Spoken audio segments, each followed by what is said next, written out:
জয় শ্রীকৃষ্ণ, রাধে রাধে, জয় মা লক্ষ্মী। ভক্তরা, আগামীকাল ৩০শে এপ্রিল বৃহস্পতিবার পবিত্র নৃসিংহ চতুর্দশী ব্রতের দিন বাড়িতে নিয়ে আসুন এই ৫টি জিনিস।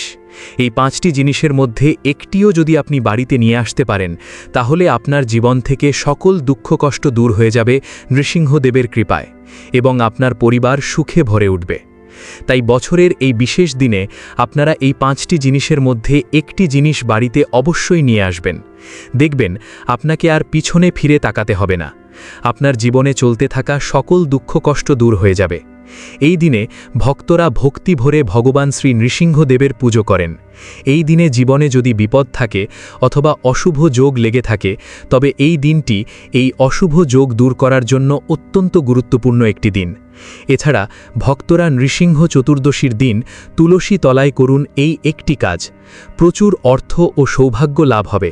আপনার জীবনে চলতে থাকা সমস্ত সমস্যার সমাধান ঘটবে। যার জন্য আপনি দীর্ঘদিন ধরে অক্লান্ত পরিশ্রম করছেন, তাই সম্পন্ন হবে। মনে করা হয় নৃসিংহ চতুর্দশীর দিন তুলসী তলায় এই কাজটি করলে জীবনের একাধিক দুঃখ থেকে মুক্তি পাওয়া যায়।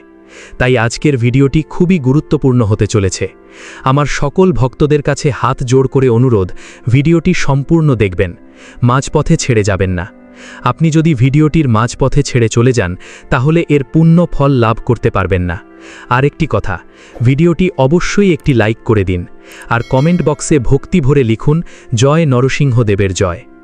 যে ভক্ত ভক্তি ভরে নৃসিংহ চতুর্দশী ব্রতের দিনে ব্রত করে ভগবান শ্রী হরির পুজো করেন, তার জীবনে কোনো বিপদ হয় না, সকল বিপদ পর্যন্ত নাশ হয়ে থাকে। এজন্য নৃসিংহ চতুর্দশী ব্রত এতটা গুরুত্বপূর্ণ। এই ব্রত করার নিয়ম হল সন্ধ্যাকালীন অবধি নির্জলা উপবাস। এই উপবাস রাখতে অসমর্থ হলে সারাদিন একাদশীর মতো অনুকল্প প্রসাদ ভক্ষণ করা যেতে পারে। যদি নির্জলা সম্ভব না হয়, তবে সজলা ব্রত করতে পারেন, অল্প জল গ্রহণ করা যায়। আর যদি কারুর শারীরিক অসুবিধা থাকে, বয়সজনিত সমস্যা থাকে, অথবা ডাক্তারের নিষেধ থাকে, তাহলে অনুকল্প প্রসাদ হিসেবে দুধ, ফল ইত্যাদি গ্রহণ করতে পারেন। কিন্তু মনে রাখবেন, সাধারণ ভোজন বা অন্নপ্রসাদ গ্রহণ করা যাবে না। নৃসিংহ চতুর্দশীর ব্রত যতটা সম্ভব সংযম, ভক্তি ও তপস্যার সঙ্গে পালন করতে হয়। আরেকটি গুরুত্বপূর্ণ বিষয়, সন্ধ্যাবেলায় গোধূলি লগ্নে ভগবানের অভিষেক হওয়ার পরেও সঙ্গে সঙ্গে অন্ন গ্রহণ করবেন না। তখনও সংযম বজায় রাখতে হবে। অর্থাৎ সেদিন একাদশী সুলভ অনুকল্প ছাড়া অন্নপ্রসাদ গ্রহণ করা উচিত নয়। যারা কঠোর ব্রত পালন করেন, তারা আবির্ভাব লীলা, অভিষেক, আরতি ও নৈবেদ্য সমর্পণ না হওয়া পর্যন্ত উপবাসে থাকবেন। এটাই শ্রেষ্ঠ পালন। কারণ এই দিনটি শুধুই উপবাস নয়, এটি ভক্তি, তপস্যা ও আত্মসমর্পণের দিন। কেন এই ব্রত প্রত্যেকটি ব্যক্তি মাত্রই করা উচিত, সেটি জানবার জন্য সবার আগে নৃসিংহ চতুর্দশী মাহাত্ম্য কথা জানতে হবে। ভগবান নৃসিংহদেব বলেছেন, যারা এই জন্ম মৃত্যুময় চক্রে ভীত, তারা এই পরম গোপনীয় নৃসিংহ চতুর্দশী পালন করলে শতকোটি কল্পেও তাদের এই পৃথিবীতে পুনরাবৃত্তি হয় না, অর্থাৎ জন্ম হয় না। এই গোপন ব্রত পালনের ফল অনেক গুণ বেশি। হাজারটা ব্রত করলে যে পুণ্য হয়, এই ব্রত পালনে তাহার সমান ফল লাভ হয়ে থাকে। এই ব্রত ভক্তিযুক্ত মনে পালন করলে দরিদ্র ব্যক্তি লক্ষ্মী লাভ করে, আর পুত্রহীন ব্যক্তি পরম বিষ্ণু ভক্ত পুত্র লাভ করে থাকেন। ভগবান নৃসিংহদেব আরও বলেছেন যে, যারা আমার এই পরম গোপনীয় ব্রতের কথা ও মহিমা জানা সত্ত্বেও ইচ্ছাকৃতভাবে ব্রতদিন লঙ্ঘন করে, চন্দ্র সূর্য যতদিন থাকবে ততদিন সেই ব্যক্তিকে নরক যাতনা ভোগ করতে হবে। এই ব্রতের ফল অসীম। এই এক ব্রতের ফল বর্ণনা করা যায় না। এই ব্রত পালন করলে হত্যাজনিত কোটি পাপ নষ্ট হয়। এই ব্রতের মাহাত্ম্য কীর্তন করলেও ব্যক্তির সকল পাপ নষ্ট হয়। যে মানুষ ভক্তি সহকারে এই ব্রত পালন করেন, সে ভগবান নৃসিংহদেব অর্থাৎ শ্রী গোবিন্দের কৃপা লাভ করেন। ভক্ত প্রহ্লাদ মহারাজও এই ব্রত পালন করেই ভগবানকে লাভ করেছিলেন। তাহলে চলুন ভক্তরা, এবার আসি গুরুত্বপূর্ণ প্রসঙ্গে, যেটির জন্য অনেকে অপেক্ষা করছেন। এই নৃসিংহ চতুর্দশী হল ভগবান বিষ্ণুর নৃসিংহ অবতারের আবির্ভাব তিথি। এই পবিত্র দিনে বাড়িতে সুখ, শান্তি, সমৃদ্ধি ও নেতিবাচক শক্তি দূর করতে নির্দিষ্ট কিছু জিনিস নিয়ে আসা শুভ বলে মনে করা হয়। নৃসিংহ চতুর্দশী তিথিতে বাড়িতে নিয়ে আসতে পারেন এই 5টি জিনিস। ভক্তরা, নৃসিংহ চতুর্দশীর দিন বাড়িতে যে জিনিসগুলি আনার কথা বলা হয়েছে তার মধ্যে প্রথম জিনিসটি হল নারকেল। সনাতন ধর্মে পুজোর কাজে নারকেলের ব্যবহার অত্যন্ত গুরুত্বপূর্ণ। শুভ কোনো কাজ শুরুর আগে নারকেল ফাটানোর রীতি প্রচলিত। নারকেলকে শুভ শক্তির প্রতীক বলে মনে করা হয়, তাই নারকেল ফাটিয়ে কোনো শুভ কাজ শুরু করলে সেই কাজে সাফল্য পাওয়া যায় বলে প্রচলিত বিশ্বাস। শাস্ত্র অনুসারে বেলকে শ্রীফল বলা হলেও একাক্ষী নারকেলকেও শ্রীফল বলা হয়ে থাকে। শ্রী অর্থে মা লক্ষ্মী, যে ফল শ্রী অর্থাৎ লক্ষ্মী প্রদাতা, তাই শ্রীফল। বাড়িতে নারকেল থাকলে তার পজিটিভ এনার্জিতে সেই বাড়িতে সুখ ও সমৃদ্ধির বিকাশ ঘটে। নারকেলকে মা লক্ষ্মীর প্রিয় ফল বলে মনে করা হয়। যে সংসারে নারকেল থাকে সেই সংসারে স্বয়ং লক্ষ্মীদেবী অবস্থান করেন বলে ধর্মীয় বিশ্বাস মানুষের মনে। সেই কারণে বাড়িতে নারকেল থাকলে সেখানে কোনো আর্থিক সংকট দেখা দেয় না। তাই আপনি যদি আর্থিক সংকটে ভোগেন তাহলে অবশ্যই বাড়িতে একটি নারকেল নিয়ে আসুন। নারকেলের শুভ প্রভাবে আপনার ভাগ্য পরিবর্তিত হতে পারে। শতাধিক নারকেলের মধ্যে একটি শ্রীফল হয়। নারকেল মাত্রই শুভ, কিন্তু সমস্ত নারকেলের মধ্যে একাক্ষী অর্থাৎ এক চোখ বিশিষ্ট নারকেলকে লক্ষ্মী প্রদানকারী মনে করা হয়। যার কাছে এই একাক্ষী নারকেল থাকে সেই ব্যক্তির জীবনে কখনো অর্থাভাব দেখা দেয় না। দ্বিতীয় জিনিসটি হল নতুন বাসনপত্র। এই নৃসিংহ চতুর্দশীর দিনে নতুন স্টিল, তামা বা পিতলের বাসন কেনা অত্যন্ত শুভ ফলদায়ী। শাস্ত্রে বলা হয়েছে যে তামা ও পিতল হল পবিত্র ধাতু। তামার পাত্রে জল রাখলে সেই জল পবিত্র হয় এবং স্বাস্থ্যের জন্য অত্যন্ত উপকারী। বিশেষ করে এই দিনে একটি নতুন কলস বা জলের পাত্র কেনা অত্যন্ত শুভ। কলসকে পরিপূর্ণতার প্রতীক বলে মনে করা হয়। বাড়িতে একটি পূর্ণ কলস থাকা মানে বাড়িতে প্রাচুর্য ও সমৃদ্ধির বিরাজ করেছে। এই দিনে কেনা নতুন বাসনপত্র দিয়ে রান্না করে ভগবানকে ভোগ নিবেদন করুন এবং পরিবারের সকলকে প্রসাদ দিন। তৃতীয় জিনিসটি হল ময়ূরের পালক। হ্যাঁ বন্ধুরা, ময়ূরের পালককে অত্যন্ত শুভ বলে মনে করা হয়। তাই নৃসিংহ চতুর্দশীর দিন আপনারা অবশ্যই একটি ময়ূরের পালক বাড়িতে নিয়ে আসবেন।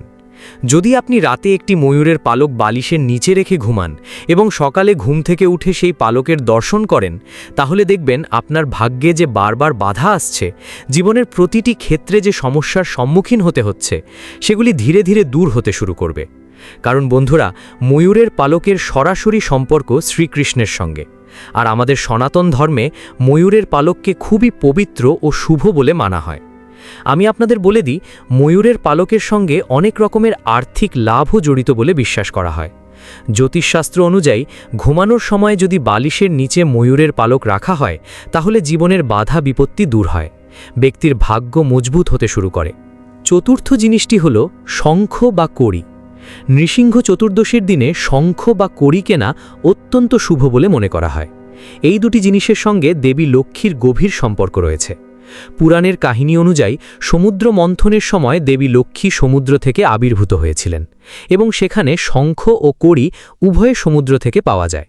এই কারণেই শঙ্খ ও কড়ি দেবী লক্ষ্মীর অত্যন্ত প্রিয় বস্তু বলে মনে করা হয়। শঙ্খের কথা যদি বলি, শঙ্খ হল মঙ্গল ও বিজয়ের প্রতীক। হিন্দু পূজায় শঙ্খের ব্যবহার অত্যন্ত প্রাচীন ও পবিত্র। বিশেষত দক্ষিণাবর্ত শঙ্খ বাড়িতে রাখা অত্যন্ত শুভ বলে মনে করা হয়। দক্ষিণাবর্ত শঙ্খ বাড়িতে রাখলে নেতিবাচক শক্তি দূর হয়, শান্তি ও ইতিবাচক শক্তি বজায় থাকে এবং দেবী লক্ষ্মীর কৃপা সর্বদা বাড়িতে বিরাজ করেন। তাই নৃসিংহ চতুর্দশীর মতো পূর্ণ তিথিতে একটি দক্ষিণাবর্ত শঙ্খ কেনা শুভ ভাগ্যের প্রতীক। পঞ্চমতম জিনিসটি হল লবণ। হিন্দু শাস্ত্র ও বাস্তুবিদ্যা মতে নৃসিংহ চতুর্দশীর দিনে লবণ কেনা অত্যন্ত শুভ ও কল্যাণকর। এর পিছনে রয়েছে একটি গভীর কারণ। যেহেতু লবণের উৎপত্তি সমুদ্র থেকে এবং পৌরাণিক কাহিনী অনুযায়ী সমুদ্র মন্থন থেকেই দেবী লক্ষ্মীর আবির্ভাব হয়েছিল, তাই লবণকে দেবী লক্ষ্মীর অত্যন্ত প্রিয় ও পবিত্র বস্তু বলে মনে করা হয়। এই শুভ দিনে বাড়িতে লবণ কিনে আনলে বাড়িতে নেতিবাচক শক্তির বিনাশ হয় এবং দেবী লক্ষ্মী ও নরসিংহ দেবের আশীর্বাদ পাওয়া যায়। বিশ্বাস করা হয় যে চতুর্দশীর দিনে লবণ কিনলে সংসারে কখনো অন্ন বা অর্থের অভাব হয় না। বাস্তুশাস্ত্র অনুযায়ী এই দিনে কেনা লবণ জলে মিশিয়ে ঘর মুছলে বাড়ির চারপাশে বাস্তুদোষ ও অশুভ দৃষ্টি দূর হয়। চলুন ভক্তরা, এবার জেনে নেওয়া যাক তুলসী তলায় সেই বিশেষ কাজটি সম্পর্কে, যার জন্য আপনি দীর্ঘ সময় ধরে অপেক্ষা করছেন। তার আগে বন্ধুরা, আপনি যদি এখনও ভিডিওটি লাইক না করে থাকেন তাহলে অবশ্যই একটি লাইক করে দিন।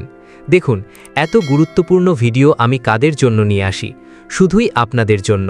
তবুও আপনারা ভিডিওতে লাইক করেন না। আজকে আমি আশা রাখছি আপনারা ভিডিওটি অবশ্যই লাইক করবেন। আমার বিশ্বাস ভাঙবেন না বন্ধুরা, এখনই ভিডিওটি লাইক করে দিন।